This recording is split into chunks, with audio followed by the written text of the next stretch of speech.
All right, gang, start a new one for you. This is something different. You guys have heard me talk about my rules a lot, so I finally wrote them down for you guys. I actually wrote them down after all these years of them being in my head, and I've said them out loud, but I've never written them down. So here we go. First one. This is an easy one for you guys because I've said it so many times. Debit card. Leave it at home. It's going to do you no good at the casino. It's not about, oh, if you can't handle having your debit card, you shouldn't be gambling. It's about temptation. That temptation is there, and that is a lot for a lot of people. Saying, oh, I won't use my debit card and not having it are two different things. If you absolutely need to bring your debit card with you, if you do not have another credit card you can use, go to your bank and set a very low limit for cash out. Some banks will go as low as $20 for a day. Check with your bank. If it is possible for you to delete your PIN number or lock out your PIN number from any cash advances, do that. Just for your trip, you can always turn it back on. I highly recommend a credit card and do not set a PIN for it, or if there is a PIN, have it be randomized to have someone else set it for you. I do not have a PIN number for any of my credit cards. I don't know it. I can't get cash advances on it. I've called my credit card company and they say do not allow cash advances. The other thing is set a budget. These are things I've said many times, over and over and over again. Set a budget, stick to it. The other thing that's really great to do is use an envelope. Take that budget, break it down into days. You can even break that down into sessions. You can have 9 envelopes a day for 3 sessions each and every time. Break that down. Divide it all up. Don't bring more money just because you're dividing it up. Play better. Play smarter. The envelopes help you. Put them in your safe. Label them for which one you're going to use. Go up to your room. Take down day 1, session 1. Don't take down day 1, session 2, 3, 4, 5, 6. One at a time. Come back up to your room to get the next envelope. All right? This teaches you discipline and how to better gamble and how to set it. I'm going to keep coming with you these. I'm going to add them down, but I'm going to change the scenery each and every time so it's a little something different. Catch you downstairs real soon. All right, so the other thing is set a limit for a high and a low. So I'm starting with 320 credits. I'm going to stop at, let's say, 200 credits. So I'm not using my whole entire budget. I'm not getting married to a machine. I'm just dating this machine. And we're going to hang out for a little bit, and then I'm going to go hang out with another machine. So I don't want to commit all my money there, so I'm going to set a stop for myself. The same thing goes for the top. I'm going to set a double up stop right now, but if I go a little bit and I don't feel like that's good, I'm going to lower that stop. So I'm having a high stop and a low stop, controlling and managing my losses. It's extremely important for you to manage your budget at all times. It's not just bring that $300 and burn through it. Manage as you're playing. This makes you able to be in tune with it, and you're watching the credits instead of just burning them away. More coming soon. If this wins it. Hey, there's a win. All right. Something else that's very important to do is don't gamble impaired. This means drunk, if you're impaired on a substance, or if you're just tired. Right now I'm very tired. It's Sunday. It's the last day of this trip to West Wendover. I am tired. My voice is getting hoarse from talking so much. And I'm not going to gamble today. I'm be like, okay, I'm done. It's not something that I need to pursue because I know I'm just tired. I'm worn out. The same thing would be if I've had a couple of drinks. If you are going to drink and gamble, set a specific budget for that. So let's just say your total budget for a day is $300. And you're going to have some drinks later on, take half that money, and say, look, the other money's in the room, the other money's with my gambling buddy, something like that. And that way you cannot lose anything more. This way it's going to help stop your impulses and maybe your impaired decision making to control a little bit more. Remember, those drinks are there free to make you impaired and make you make bad decisions. More coming. Remember, you're actually doing something. Let's say you're in Vegas, you're in a dry environment. So you're in a regular casino, that air conditioning is drying out the air recycling system and all that stuff. So Remember to drink water. Drink a lot of water. I got my emergency as well. I take Ray on a trip. The other thing is I'm in the cafe right now and I'm going to order some food because I got to remember to eat. Keeping the body running, keeping the body in a right state is going to help you be in a right state of mind for gambling. Think of gambling as sort of like any other kind of, event. It requires focus. It requires, your best to be able to do your best. So remember to eat and drink. All right, water. Drink water. We just talked about the other one. Drink water, okay? So something really nice hit right off the bat. Something else to think about is someone right here is saying, I saw your video.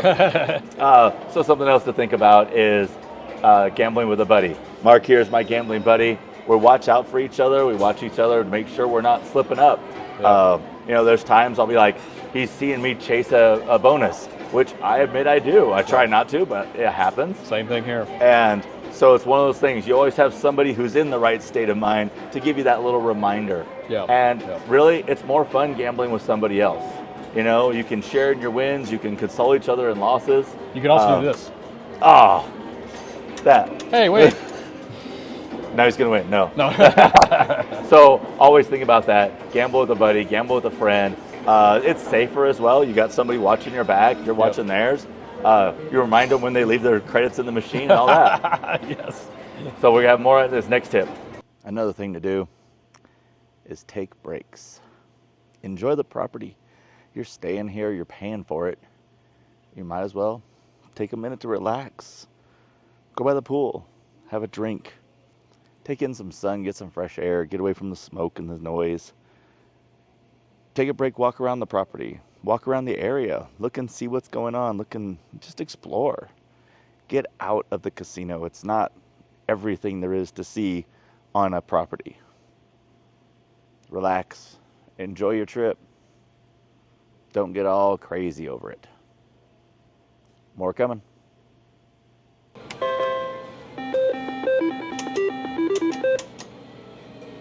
All right. I've said this no matter how many times. Use your player's card. Always use your player's card. Do not ever play without your player's card. I don't care if it's for $1. I don't care if it's for whatever. Use that player's card. Get those points. Get those free comps. Get the free play. All that things. Take everything they give you. Okay? Don't let anything stay off the table. That's really what happens most of the time is that people leave too much off the table. All right? You just think of, oh, that's just $10 free play. I don't need to use that. Use everything you have before you leave the property. Zero out those points unless you're coming back soon. Obviously, if you're banking up or something, if you're a regular there. But it's probably going to be at least a year, maybe more before I come back here. So I'm going to use up every point I have. I'm going to use up all my comps.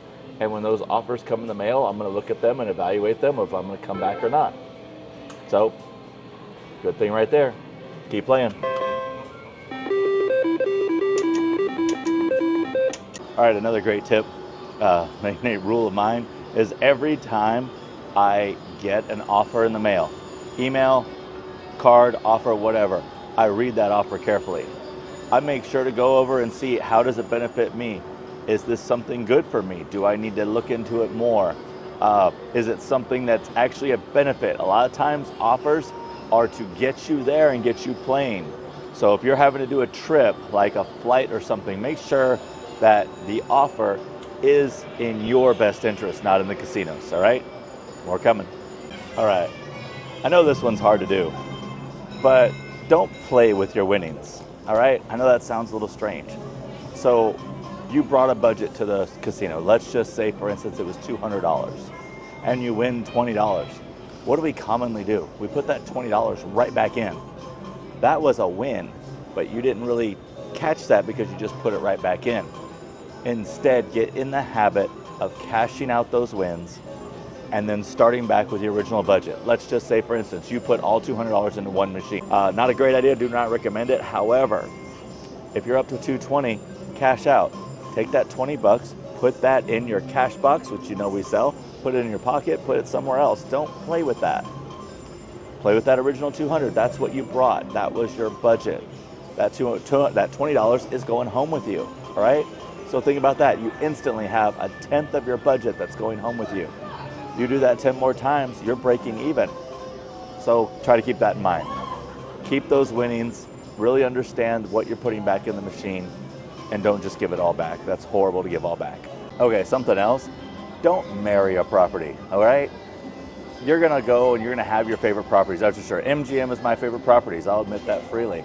I'm not married to them though. I make sure that I am looking around at other properties. I'm saying, hey, how you doing, Caesars? What do you got for me? Nothing? Okay, bye. But those are things. I make sure to look around. I make sure to make sure that my best interests are being kept up. So I don't marry a property, dating a property. MGM and I are long-term dating, but Venetian has a great offer for me. I'm gonna go there, all right? Keep in mind that you have to do what's best for you, all right? Those properties want you to come here. That doesn't mean they're out for you, okay? That doesn't mean that they're looking out for what you need to do, all right? So keep that in mind. All right, the last part of this. Listen to that inner voice inside you, the one that says, what are you doing? Why are you doing this? It's time to stop. Listen to that voice. That voice is your reason trying to get through to you as you're focused on playing, all right? That voice is trying to convince you that it's time to stop. Listen to it, all right? This is one of those things. Fate's calling, pick up the phone. You can do this. You can be strong. You can just stop and you can walk away. If you ever feel like maybe you can't, it's time to stop. It's time to take a break, maybe a month, maybe a few months. If you really feel that it's getting to be a problem, there's a number right here you can call for help, all right? Gambling addiction is serious. Do not fall into it, and you may say, oh, I've just lost a few $1,000s, you know, I'm just a little late on this payment or a little late on that payment. Don't be that person. Don't fall into that hole, all right? We're here to help you gamble smarter, and part of it is you have to take responsibility for your own gambling. Gamble smart, gamble safe. I hope these have helped you a lot. Comment if you agree, comment if you disagree. Have a good one.